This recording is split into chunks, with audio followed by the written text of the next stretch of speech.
Hi everyone, welcome to YYcast. This is your host, Michelle. Every week, we will invite amazing founder from the Web3 space to talk about how their project will change your life. And we will also dig into their brains on life hacks and got them to where they are today and banter our thoughts on the latest news in the crypto space. Okay, without further ado, let's get started. Hi Trev, nice to meet you. And welcome to join the YYcast. So let's play around with a little bit of warm-up routine so our audience can get a feel for your various quirks. I'm going to fire some icebreaker questions and you can just tell me the first thing that comes to your mind. Sure, let's go. Let's go. Okay, what's the name of the project that you're working on? It's Tix Protocol, Tix. What's your favorite superhero? Iron Man, I guess. Cool. So if you can eat only one thing for the rest of your life, what would it be? Curry, Japanese curry. Japanese curry. Oh, yeah. It's very specific. So if you can visit any planet in the solar system, which one would you choose and why? I think Mars, because that's like the next one, I suppose. So DC or Marvel Universe? Marvel. Me too. Oh, well, thanks for sharing and peeling back the onions a tiny little bit for the audience. Can you give a summary as the project that you're working on? Yeah, so Tix Protocol is it's my own personal team that I lead. It's decentralized event ticketing, a decentralized event ticketing platform. So you can create events, host events, buy tickets, sell tickets, aftermarket, digital memorabilia, all sorts of stuff for the fans and the artists. And there's so many other things that come with leveraging the blockchain. You know, it's with smart contract, everything becomes more efficient when everything's automatic. You can do everything from like bringing down fees. You can create new revenue streams with the technology and the blockchain, and also you have the security. You know, it's immutable. You never have to worry about a ticket being fake, which is really cool, and all sorts of other really cool things that we're going to do. Yeah, that's really solving a real world problem and to benefit users.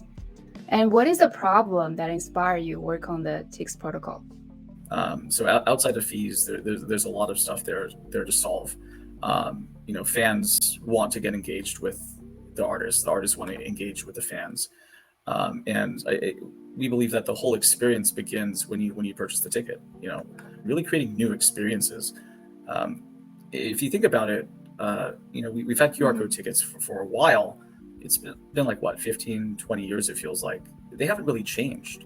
Yeah. There hasn't been iteration and innovation on top of that, but technology as a whole is moving forward at light speed, especially after the blockchain, and you have Web3 builders that don't sleep ever working on this stuff. So there's a lot of opportunity to engage the fans and leverage the technology of the blockchain to make really unforgettable experiences, and that's what we believe. So that's why we're building this. You know, you can maximize revenue for the artists and the organizers and anybody who puts on an event just by adding in things like royalties, native royalties. Yeah, so our artists will be able to get a cut of the aftermarket resale revenue of tickets. Right now, that's not really a thing out there, and we believe that should change. Let's dig a little deeper and find out what makes you tick Trev. Being a founder as a startup is no easy feat. So let's go through some of your life hacks and habits that help you get to where you are today. What is the book or books you've given most as a gift?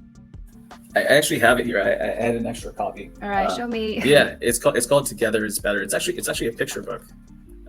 Is that for kids? Yeah, believe it or not, it's not. This is for adults. So a lot of what I do is I help people build teams or projects build teams top down from the very beginning, or established. And one of the things that I think people forget is that we need to be working together on things and not trying to beat the other people, or you know, spend time and energy being a maxi going, oh, BTC is better than Ethereum, or Ethereum is better than BTC, and oh, screw those guys. That's so much time and energy spent not innovating, not pushing your particular project or your particular vision forward, and that's just asinine by any measure of anything. And this book, Together is Better, it's a story about coming together rather than fighting against each other. It's by Simon Sinek. So a lot of people probably know who that is. He's able to kind of explain a lot of the things I've been yelling about for a while, but he wraps it in the human element, which is important. So that's a huge part of like what I do.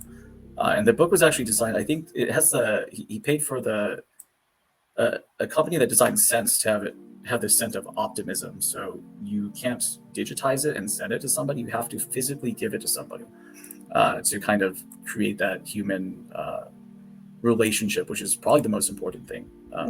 Especially now at this age. Yes. Yeah.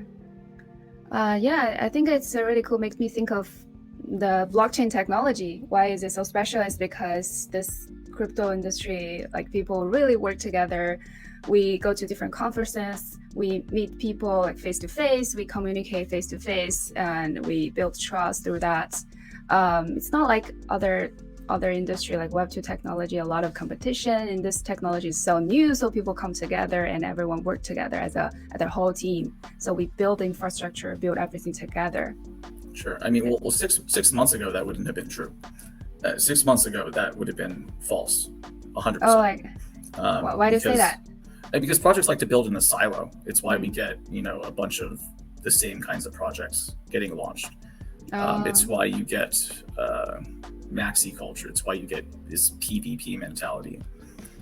Building in a silo, I think, is dumb, unless it's a novel concept. We don't need 10 projects building the exact same thing. If there's differences that make a huge difference, great. If not, like, maybe build something else. It's about working together. I'd rather integrate with a wallet than build a wallet. I'd rather integrate with a market with a DEX than build a DEX. Yeah. Right? You don't need to build everything. It is more efficient. You don't have to build everything. Yes. Yeah. That's why we need a mentor. We need an advisor like you. And we need to receive gift like that kind of book. It's very kind of you. I'll take it. What is the best or most worthwhile investment that you have made, and could be investment of money, time, energy, or other resource? How did you decide to make the investment? I'd say that the best investment you can make outside of keeping yourself alive is in other people. People. Yeah, it's people. People are a core part of everything. They're your consumer. They're your board. They're your team. They're literally everything. So over the past, I don't even know how long, what I've really done is I've really focused on, taking care of my people, understanding my people. And I think that's the best investment you can make, because especially when building a team, you have to understand why you're here. You have to understand the values that you have, and you have to communicate that and shout about that, and then be about it and act up, with those kind of values in mind. And you attract those people. You attract the teammates that believe the same things you do. As a product, you build a product that has those same values. They can't be different. Your messaging, your branding, it all has to be consistent. Otherwise, you're attracting the wrong people, right? So as long as everything is consistent, I think there's a lot of projects that don't really understand that, and it's hard. It's really hard. So I totally agree with you. Yeah, understanding other people. This is kind of where I come from. I like to take the time to understand other people so I can understand myself. We're social animals. We're highly attuned social animals, but like, you won't learn all these things about yourself and philosophy and all the things about the world and what you believe compared to other people without having differing opinions, without having meeting passionate people that like believe in something else. You may disagree, but like, that's fine. People that speak different languages, have different cultures, lived a different, had a different walk of life.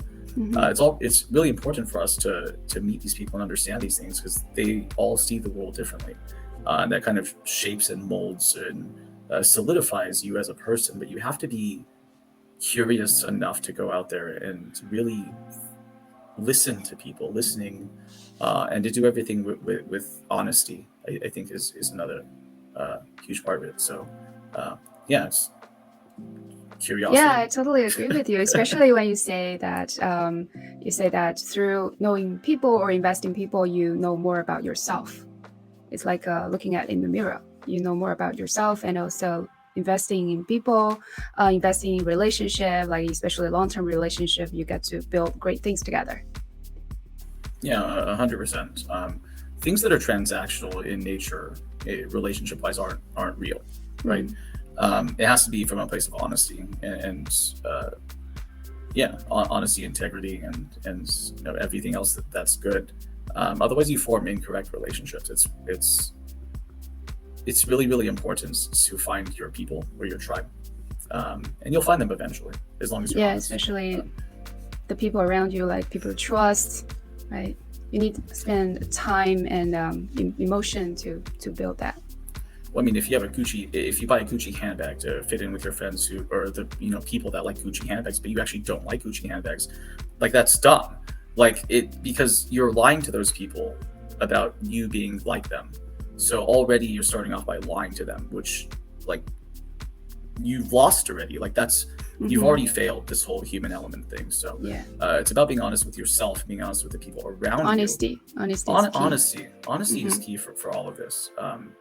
And like I think people like to be liked and like to fit in, but like you'll find your people eventually if you're honest. And I think that's a huge thing that I've learned. Like this is what you get. Like my parents get this version of me. Like I have one speed, and it's what you're getting on this call. Like everybody gets the same thing because I don't know anything else. Like why would I do anything else? You know, if you're acting differently, like I'm not talking about like swearing or being professional. You have to do that, turn that up in a professional setting.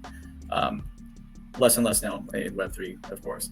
But like if you're being a completely different person in one situation as opposed to another situation, in one of those situations you're lying, and it's stress, and it sucks, and like it's not good. Like you're losing. It's a 100%.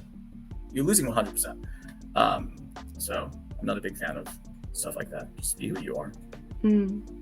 Have you ever experienced betrayed by the people you invested? Yeah. Yeah, it's a double-edged sword. Yeah, I'd like to think that I've gotten better at this kind of thing, but some people are very good at pretending to be other things. But like that kind of comes with the territory. You either are optimistic and bullish on people, or you're a pessimist and you just never trust anybody. And I'm unwilling to make that sacrifice because I don't believe that makes sense. You know, there's bad. I don't think there's bad people. Like I think there's people that do bad things. I think there's people that do good things. Yeah, it's also like blockchain. If you see a lot of problems, it's not actually caused by the blockchain technologies, caused by people. Some problems, like complicated people. It's misalignment in values too. That's a huge one that I've looked at. There's projects that'll, and founders that are like, oh, like if I commit this kind of action, that it's financially sound, like I make a bunch of money, but people get screwed. You're like, that's a win. I don't think that's a win. It's unethical if you're screwing a bunch of people on purpose. You know, but there's people that are slightly misaligned on certain things.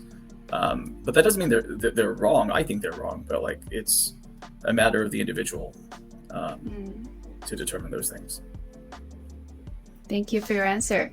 And what have you changed your mind about in the last few years, and why? I think a big one is how to recruit people, how to build a team. I think we're pretty Web2. We're very resume heavy. We're very track record heavy, and track record, those are all huge. You know, they're good indicators, but people tend to lie on resumes like a little bit. So I've helped build a number of teams. I've helped recruit tons of people into different projects. Apparently I've just become a funnel for this kind of thing. People just go, like, do you have one of these people? I'm like, I don't know. Like, let me go see, or let me show you how to do it organically. I've been teaching people how to do that organically. And the thing is, and this is kind of changing across the board. Web2 and TradFi, they're starting to talk more about this. I think not fast enough. But what can't somebody do if they have honesty, integrity, and work really hard? And they have something that they like, which can turn into passion. And then you get people like me and you that are just running face first, never sleeping, spending every waking moment trying to do some crazy thing that we believe we can do because we've seen it.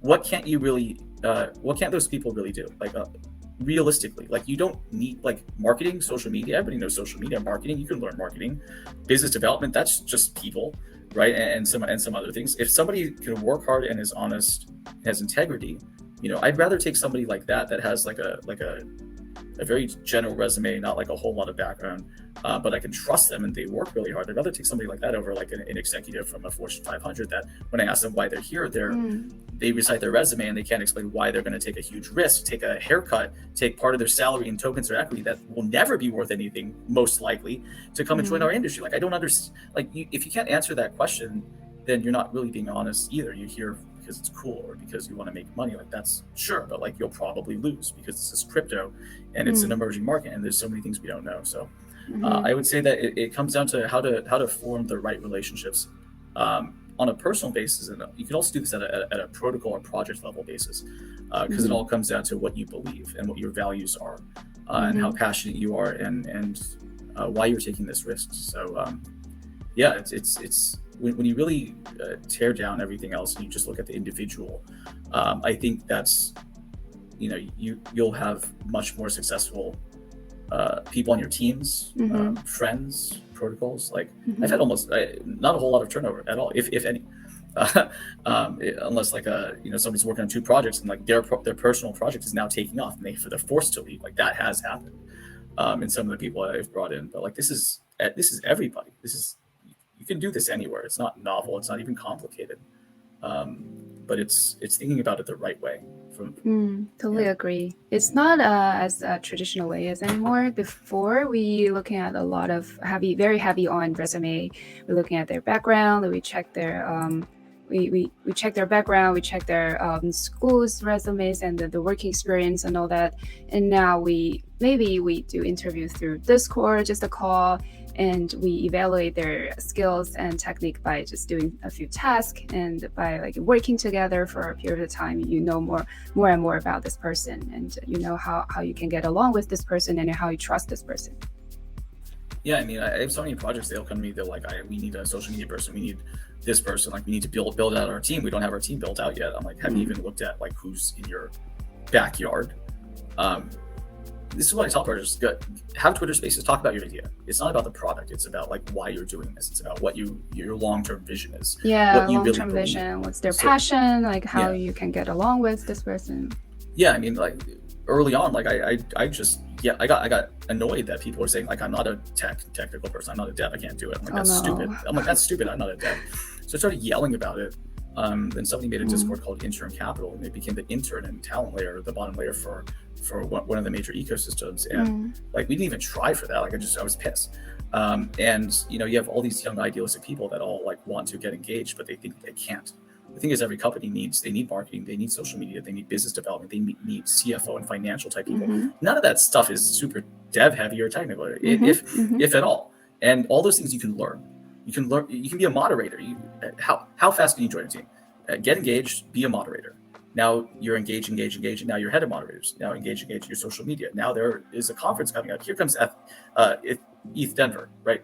We need people on the ground. All of a sudden you're on BD, you're on payroll. How fast can you do that? You can do it in a couple months or even faster.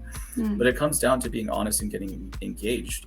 And I think we need to, what I've been really trying to do is to let people know or to talk to projects and have them understand this, that they need to create an environment where they break down that mental barrier. If I'm not a dev, I'm not a technical person or a visionary, I can't do it, to their general community or whoever's listening, to break down the barrier and enable them or encourage them to raise their hand.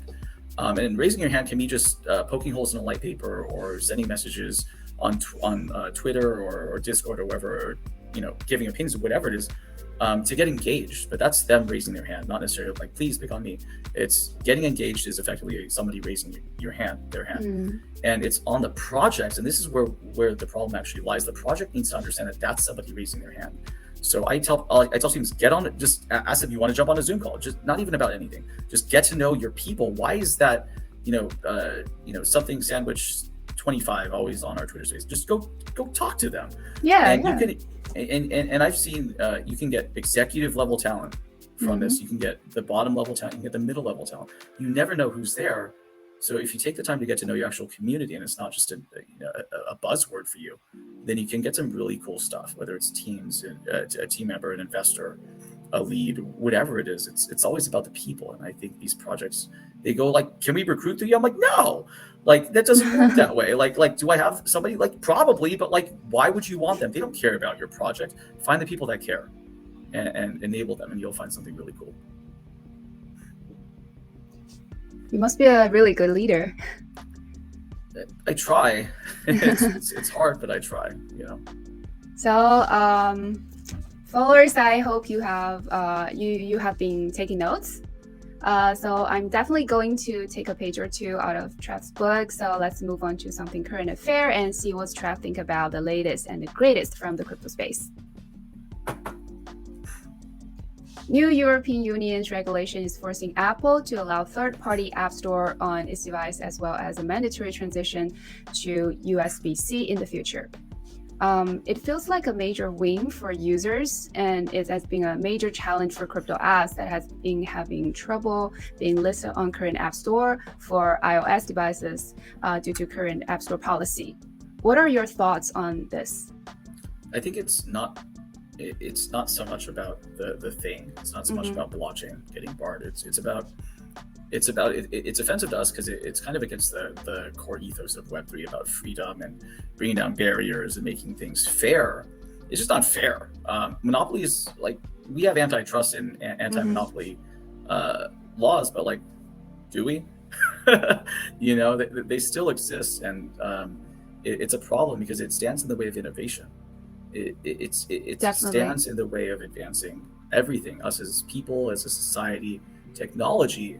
And saying no to crypto is like saying no to like going to the moon, or no to the internet. Like, that's how big it is. Like, we're saying no to innovation, and to stymie innovation is just, it's ridiculous, and I'm against it. So it's a positive thing, but we need to do more. Yeah, that's why we need decentralization. So I want to know your opinion on this question. Do you use ChatGPT a lot? I don't. So I use it daily for multiple purpose. So ChatGPT by OpenAI has been making waves lately. From your point of view, how do you feel about it? How do you feel about it? I feel like it's a good technology to really help me because English is not my first language. I sometimes do need help with writing, grammar correction. I think it's a great tool to help me with all that, like writing. Cool. Yeah, practical application. It's a strong tool, AI. What I think about isn't really the ChatGPT stuff. It's about sentience, I suppose. I think Google or somebody is in court right now trying to prevent this from happening. But I think there's a standard by which you can measure sentience, or like they're trying to measure sentience and they're kind of against it or something. I forget what the exact thing is, so you'd have to look into it yourself. But I think the next big thing is to look at what it means to be sentient. I think that's a huge thing that we're going to have to tackle, because this stuff's flying, just like blockchain is flying. It's going to get faster. We've broken the innovation curve, or whatever that is, on processing, right? We're moving at light speed. So this is going to happen sooner rather than later. So the question is, how do we handle it the right way? So it's more of preparing for the future rather than what we're dealing with right now. So I don't use ChatGPT, but like my thoughts are in regards to how we handle AI once it becomes mainstream. Yeah, I heard a lot of high school students, they're using ChatGPT to do their homework. Will you allow your kids to do homework with their help to do homework? I mean, sure. Why not? It's we have these technologies in play. Once you get out of college or school, like, you have these resources. When you're in the field, of course, you don't need to do everything by hand. I think we need to start changing. I mean, we've needed to change the whole education system, and we can get into that. But my whole thing is to eventually fix education, like long term. We need to rebuild it. But effectively, you have these kids that are born with this technology. They're bombarded with things faster than ever. Of course, they're depressed. So they're using technology to do things like engage on social media, do their homework, whatever it is. Like, that's fine. Like, I remember hearing about a professor where he gives, I think in college, where he gives tests that are open book and open internet, because that's the way the world is going to be. It's practical in how you're going to be dealing with the world around you. So using ChatGPT, sure, it makes the teachers have to do better. Create a curriculum that is applicable to the world in which you're living. Not one that the district said, like, oh, you have to do this and this. Sure, that's fine, but you also have to create an environment in which people are interested, engaged, enabling passion, but also prepare them for the real world. Like, I didn't use like 95% of the stuff that I had in college or high school. It's a lot of it's a waste. So we need to do better. We just need to do better. It's just that simple. Yeah, so you are kind of supportive, like. Yeah, I mean, but the teachers have to know what they're doing. They have to know how to properly handle that. All right. Thank you, everyone, for tuning in. Remember to like and subscribe, and be sure to check out Trev and the Tix Protocol. We will be leaving links in the contact details to the project in the video description below. And thank you, everyone. I'll see you next time.